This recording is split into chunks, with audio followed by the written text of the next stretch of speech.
નમસ્કાર વિદ્યાર્થી મિત્રો, પીએમ ક્લાસીસમાં ફરીથી તમારા બધાનું હાર્દિક સ્વાગત છે. આજે આપણે ધોરણ 12 અને આંકડા શાસ્ત્ર વિષય જેનું ચેપ્ટર નંબર 1 સૂચકાંક એના સ્વાધ્યાય 1.1 ના દાખલાઓની આજે ચર્ચા કરવાના છે. આના પહેલાના વિડીયોની અંદર આપણે ધોરણ 12 ના બોર્ડના એક્ઝામના પેપરનું સોલ્યુશન આપણે કરી ચૂક્યા છીએ. જે વિદ્યાર્થી મિત્રો અમારી ચેનલ ઉપર નવા હોય તો અમારી ચેનલને સબસ્ક્રાઇબ કરજો, વિડીયોને લાઈક કરજો અને આગળ શેર કરજો. ઓકે વિદ્યાર્થી મિત્રો, જેથી કરીને 12મા ધોરણનું સંપૂર્ણ સ્વાધ્યાયનું ભાગ 1 ભાગ 2 નું સોલ્યુશન આપણે કરવાના છીએ સ્ટેપ બાય સ્ટેપ. અત્યારે આપણે ફક્ત સ્વાધ્યાયનું સોલ્યુશન કરશું અને પછી તમને ઉદાહરણ સહિત પણ આપણે શીખવાડતા જશું. ઓકે વિદ્યાર્થી મિત્રો, તો ચેનલને સબસ્ક્રાઇબ કરવાનું ભૂલતા નહીં, જેથી કરીને આવનારા વિડીયોની નોટિફિકેશન સૌપ્રથમ તમને પ્રાપ્ત થઈ શકે. તો હવે આપણે બુકના માધ્યમથી જે આપણને સ્વાધ્યાય 1.1 આપેલું છે એના વિશે ચર્ચા કરીએ. તો સ્વાધ્યાય 1.1 ની અંદર પહેલો દાખલો તમને રકમ સ્ક્રીન ઉપર જોવા મળી રહી હશે કે એક શહેરના કારખાનામાં કામદાર ના જૂથ વર્ષ 2008 થી વર્ષ 2015 સુધી દરમિયાન દૈનિક સરેરાશ વેતન અંગેની માહિતી નીચે મુજબ છે. તે પરથી પહેલું કીધું છે અચલ આધારની રીતે વર્ષ 2008 ને આધાર વર્ષ તરીકે લેતા. બીજું કીધું છે પરંપરિત આધારની રીતે. એમાં આપણને કીધું છે ત્રીજું આપણને એમ કીધું છે કે વર્ષ 2011 થી 2013 ના દૈનિક સરેરાશ વેતનની સરેરાશના આધારે આધાર વર્ષના વેતન તરીકે લઈ અચલ આધારની રીતે સૂચકાંક ગણો. હવે અહીંયા તમને રકમ પણ આપેલી છે વર્ષ 2008, 9, 10, 11, 12, 13, 14 અને 15 અને એનું દૈનિક સરેરાશ વેતન પણ તમને આપી દીધેલું છે. તો રકમ આપણે ચોપડામાં લખી નાખીએ, બરાબર, અને પછી 1 by 1 આપણે દાખલાની શરૂઆત ગણીએ. 3 દાખલા ગણવાના છે પહેલા દાખલાની અંદર. ઓકે, તો શરૂઆત કરીએ. રકમ લખીએ આપણે. તો અહીંયા આપણે લખશું વર્ષ. આપણે લખશું 2008, 2009, 2010,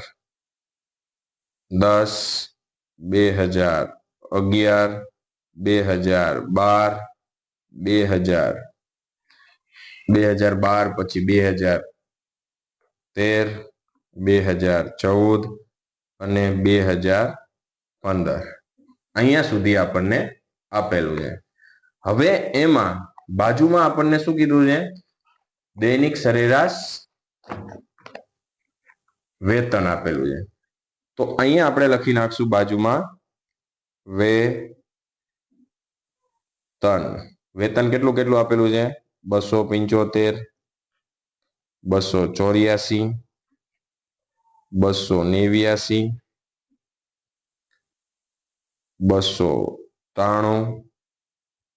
297, પછી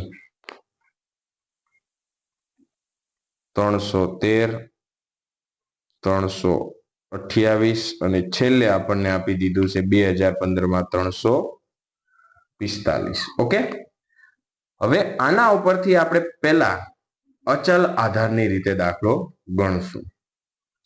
અહીંયા આપણે લખી નાખશું અચલ આધારે આધારે, બરાબર. આ શું લખી નાખશો તો પણ ચાલશે. અહીંયા મેં એટલે અચલ આધારે. તો અચલ આધારનું સૂત્ર શું છે કે ચાલુ વર્ષનો ભાવ છેદમાં આધાર વર્ષનો ભાવ અને ગુણ્યા કેટલા આવે? 100. જે વિદ્યાર્થી મિત્રોને ખબર ના પડતી હોય કે ચાલુ વર્ષ કોને કહેવાય, તો જે નવું વર્ષ હોય એ આપણા માટે ચાલુ વર્ષ કહેવાય. દાખલા તરીકે 2025 અત્યારે ચાલે છે, તો એ આપણા માટે કયું વર્ષ ગણાય?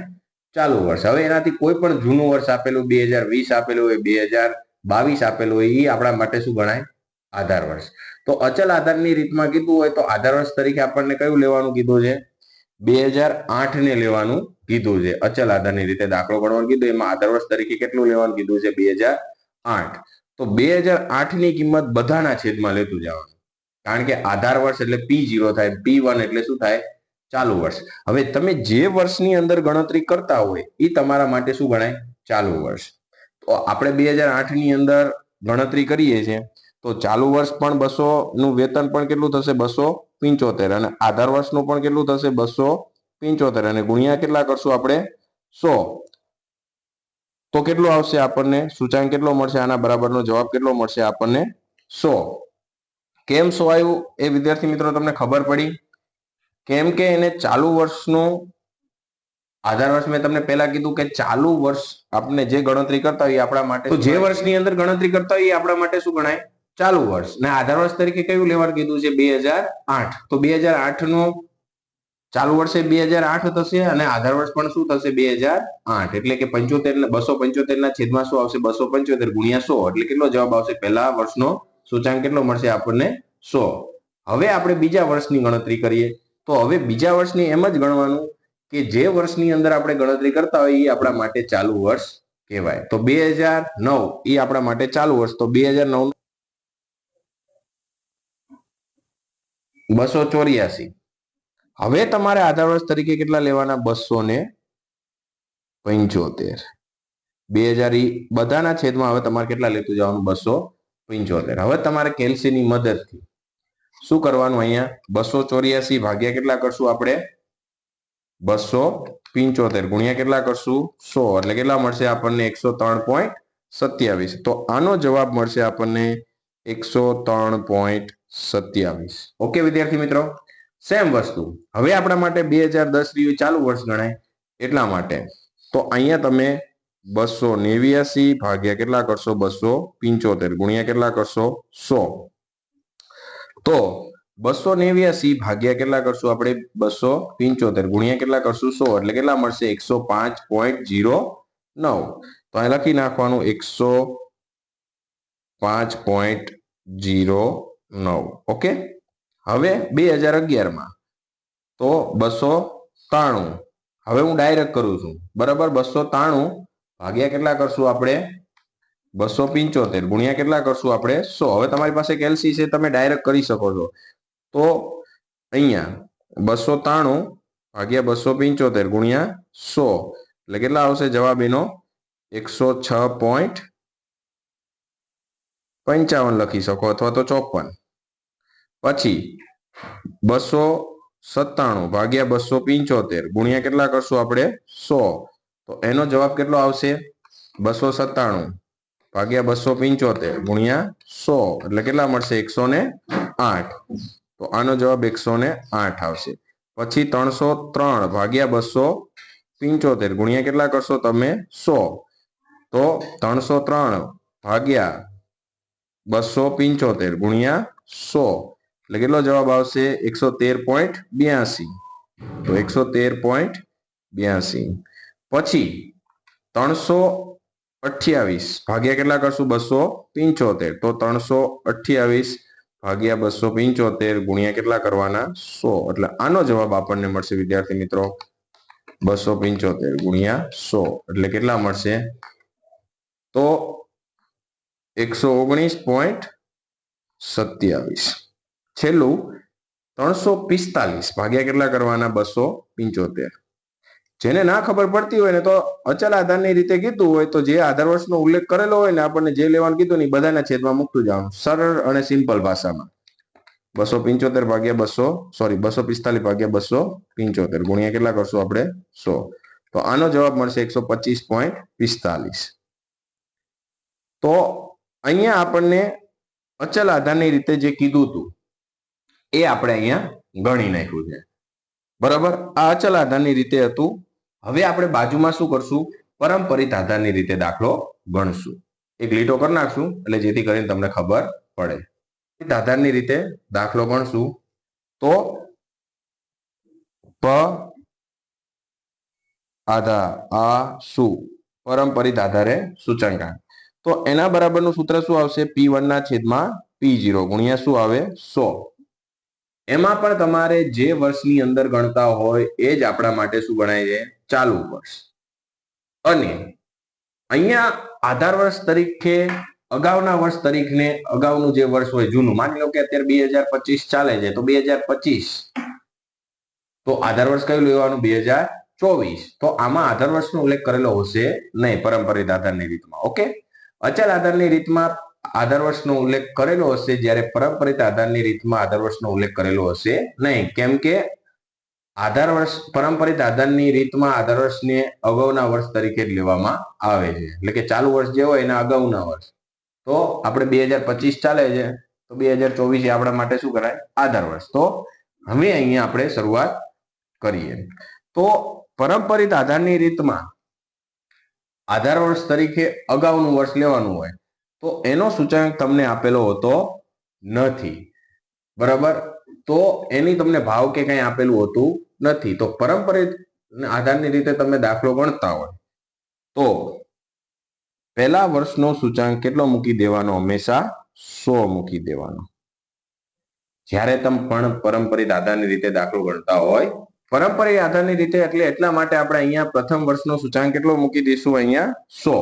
હવે આપણે 2009 ની ગણતરી કરીએ તો 2009 મેં તમને કીધું કે જે વર્ષની અંદર આપણે ગણતરી કરતા હોય એ જ આપણા માટે શું ગણાય છે? ચાલુ વર્ષ. તો હવે ચાલુ વર્ષનો સૂચકાંક કેટલો થશે?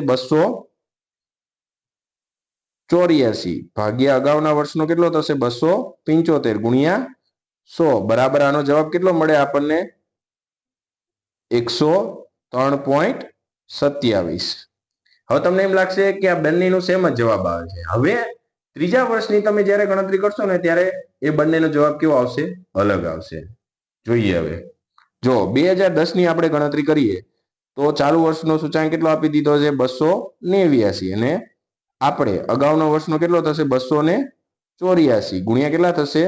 100. તો આનો સૂચકાંક આપણને કેટલો મળશે? 289 ભાગ્યા 284 ગુણ્યા કેટલા કરશું આપણે? 100. એટલે કેટલા મળશે આપણને? 101.76.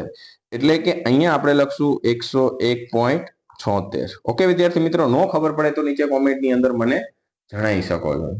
હવે આપણે બીજા વર્ષની, હવે 2011, તો 2011 ની અંદર તમને ચાલુ વર્ષનો સૂચકાંક 293 આપેલો છે અને આધાર વર્ષનો કેટલો લેશો? હવે તમે 289 અગાઉના વર્ષનું લેતું જવાનું ટૂંકમાં છેદમાં. સમજાય છે? તો 293 ભાગ્યા 289 ગુણ્યા કેટલા કરશો? 100. એટલે કેટલા મળશે આપણને? 101.38. તો આનો જવાબ આપણને મળશે 101.38. ઓકે, હવે તમે જ્યારે 2012 ની ગણતરી કરતા હોય તો હવે તમે આસાનીથી કહી શકો, જો અચલ આધારની રીતમાં આધાર વર્ષ બદલાતું નથી, પરંતુ પરંપરિત આધારની રીતમાં દર વર્ષે શું થાય છે? આધાર વર્ષ બદલાતું રહે છે. એટલા માટે અગાઉના વર્ષને તમારે છેદમાં લેતું જવાનું. ઓલામાં બધાના છેદમાં એક સરખું જ આવશે, પણ આની રીતમાં શું ફેર છે કે બધાના છેદમાં શું થશે? અગાઉના વર્ષને શું લઈ લેવાનું? છેદમાં લેતું જવાનું પરંપરિત આધારની રીતમાં. હવે અહીંયા ચાલુ વર્ષનો સૂચકાંક આપણને ભાવ કેટલો આપેલો? 297 અને આધાર વર્ષનો કેટલો લેવાનો? 293 ગુણ્યા કેટલા કરશો તમે? 100. તો આનો જવાબ તમને મળશે કે 297 ભાગ્યા 293 ગુણ્યા 100. એટલે આનો જવાબ મળશે 101.36. તો અહીંયા લખી નાખશો આપણે 101.36. રેડી? હવે એના પછી 303 ભાગ્યા 297 અને ગુણ્યા કેટલા કરશું આપણે? 100. તો અહીંયા આપણને 303 ભાગ્યા 297 અને ગુણ્યા કેટલા કરશું આપણે? 100. તો અહીંયા આનો જવાબ કેટલો મળશે? 105.39. તો અહીંયા તમે લખી શકો છો 105.39. હવે એના પછી તમને કીધું છે તો એની અંદર 328 ભાગ્યા કેટલા કરશો? 313 ગુણ્યા કેટલા કરશો? 100. તો આનો જવાબ કેટલો મળશે વિદ્યાર્થી મિત્રો? તમે 328 ભાગ્યા 313 ગુણ્યા 100 એટલે કેટલા મળશે આપણને? 104.79. તો 104 પોઈન્ટ અહીંયા કેટલા કરશું આપણે? 79. હવે છેલ્લામાં આપણે 345 ભાગ્યા 328 ગુણ્યા કેટલા કરશું આપણે? 100. તો 345 ભાગ્યા 328 ગુણ્યા 100 એટલે કેટલા મળશે આપણને 105.18 105.18 તો આ અચલ આધારની રીતે અને પરંપરિત આધારની રીતે દાખલો થઈ ગયો છે. હવે આપણે છેલ્લે આપણને ત્રીજામાં કીધું છે જો કે વર્ષ 2011 થી 2013 ને દૈનિક સરેરાશ વેતનની સરેરાશના આધાર વર્ષના વેતન તરીકે લઈ અચલ આધારની રીતે કીધું છે. તો એટલે હવે અહીંયા 2011 થી શું કીધું તું 2011 થી 2013 ની સરેરાશને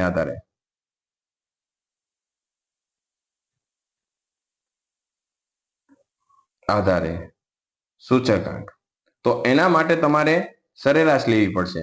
તો અહીં સરેરાશ મેળવી પડશે. તો સરેરાશ બરાબર શું થશે? હવે તમારે 2011 2012 અને 2013 એટલે કે ત્રણેયનો સરવાળો 293 વત્તા 297 વત્તા 313 અને ભાગ્યા કેટલા કરશો? 3 એટલે જવાબ શું આવશે? તો 293 પ્લસ 297 પ્લસ 313 ભાગ્યા 3 એટલે કેટલા મળશે આપણને? 301. આ સરેરાશ બધાના છેદમાં લેવાની. જેમ આપણે અચલ આધારની રીતે દાખલો ગણતા હતા એમ સેમ વસ્તુ કે આ સરેરાશને શું કરવાની છે? આપણે બધાના છેદમાં લેતું જવાનું છે. ઓકે વિદ્યાર્થી મિત્રો, તો હવે આપણે સરેરાશના આધારે નીચે દાખલો ગણીએ. ઓકે, તો અહીંયા આપણે લખી નાખશું સરેરાશના આધારે અચલ આધારની રીતે સૂચકાંક. સ આ અ સુ એટલે કે સરેરાશના આધારે અચલ આધારનો સૂચકાંક. તો 2000 અહીંયા આપણે વર્ષ તો આપણે લખી નાખીએ એટલે તમને ખબર પડે કે કયા વર્ષનો કયો છે. તો અહીંયા 2008 આપેલું હતું, પછી 2009 છે, 2010 છે, 2011, 2012, 2013, 2014 અને છેલ્લે 2015 અહીંયા સુધીનું હતું. હવે આની અંદર તમારે વિદ્યાર્થી મિત્રો કઈ કરવાનું નથી. આપણે જે 301 બધાના છેદમાં જેમ અચલ આધારની રીતે દાખલો ગણ્યો હતો એમ જ તમારે શું કરવાનું છે? બધાના છેદમાં કેટલું લેતું જવાનું છે? 301 આધાર વર્ષ તરીકે આ જ લેતું જવાનું. આનું પણ સૂત્ર એ જ આવે કે P1 ના છેદમાં P0 અને ગુણ્યા શું આવે? 100. તો હવે તમારે શું કરવાનું કે જે આપણને પહેલા વર્ષનો જે સૂચકાંક આપેલો હતો, જે આપણને વેતન આપેલું હતું એ જ વેતન આપણે લેતું જવાનું છે. તો પહેલા વર્ષમાં આપણને કેટલું આપેલું? 275. તો અહીંયા તમારે કઈ નહીં કરવાનું, 275 ભાગ્યા 301 ગુણ્યા કેટલા કરવાના? 100. તો કેલ્સીમાં કરશું કે 275 ભાગ્યા કેટલા કરશું આપણે? 301 ગુણ્યા કેટલા કરશું? 100. એટલે આપણને જવાબ શું મળશે? 91.36. એટલે કે પહેલાનો સૂચકાંક મળશે આપણને 91.36. ખબર પડી? હવે તમારે એવી જ રીતના બીજાનું, તો બીજા વર્ષનો આપણને કેટલો આપેલો? 284. મેં તમને કીધું હતું કે જે વર્ષની અંદર ગણતરી કરતા હોય આપણા માટે ચાલુ વર્ષ ગણાય. ભાગ્યા કેટલા કરતું જવાનું? 301 ગુણ્યા કેટલા કરતું? 100. તો 284 ભાગ્યા કેટલા કરશું આપણે? 301 અને ગુણ્યા કેટલા કરશું આપણે? 100. તો એનો જવાબ કેટલો મળશે? 94.35. એટલે આનો જવાબ 94.35 આવશે. પછી તમારે કરતું જવાનું છે 289 ભાગ્યા કેટલા કરવાના? 301 ગુણ્યા કેટલા કરવાના? 100. તો 289 ભાગ્યા કેટલા કરવાના? 301 ગુણ્યા કેટલા કરવાના? 100. એટલે એનો જવાબ શું આવશે? 96.01. તો એનો જવાબ 96.01 આવશે. પછી તમારે 293 ભાગ્યા કેટલા કરવાના? 301 ગુણ્યા કેટલા કરશો? 100. તો 293 ભાગ્યા 301 ગુણ્યા 100. તો એનો જવાબ આવશે 97.34. 97.34. હવે હું અહીંયા ભાગાકારને આવા છેદમાં અંશમાં લખતો નથી, તમારી રીતના સમજી લેજો. હું અહીંયા બોલતો જઈશ કે હવે 297 ડાયરેક્ટ હું કેલ્સીમાં કરું છું.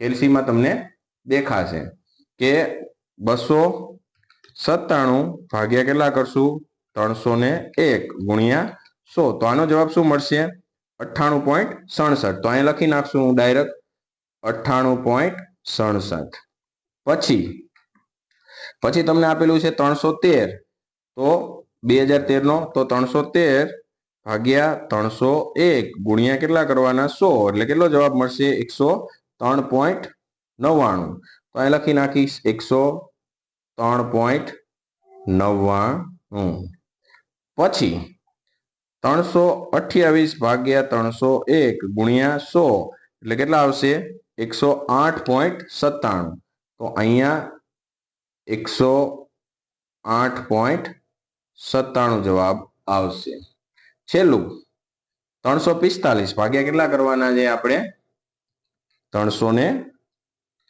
ગુણ્યા 100 તો આનો જવાબ શું મળશે આપણને 114.62 તો 114.62 આનો જવાબ આવશે તો આ વિદ્યાર્થી મિત્રો સ્ક્રીનશોટ પાડી લેજો બરોબર આ તો આપણો દાખલા નંબર 1 નો જવાબ ઓકે વિદ્યાર્થી મિત્રો હવે આ પછીના વિડીયોની અંદર આપણે દાખલા નંબર 2 ની ચર્ચા કરશું જે વિદ્યાર્થી મિત્રો અમારી ચેનલ ઉપર નવા હોય તો ચેનલને સબસ્ક્રાઇબ કરવાનું ભૂલતા નહીં જય હિન્દ જય ભારત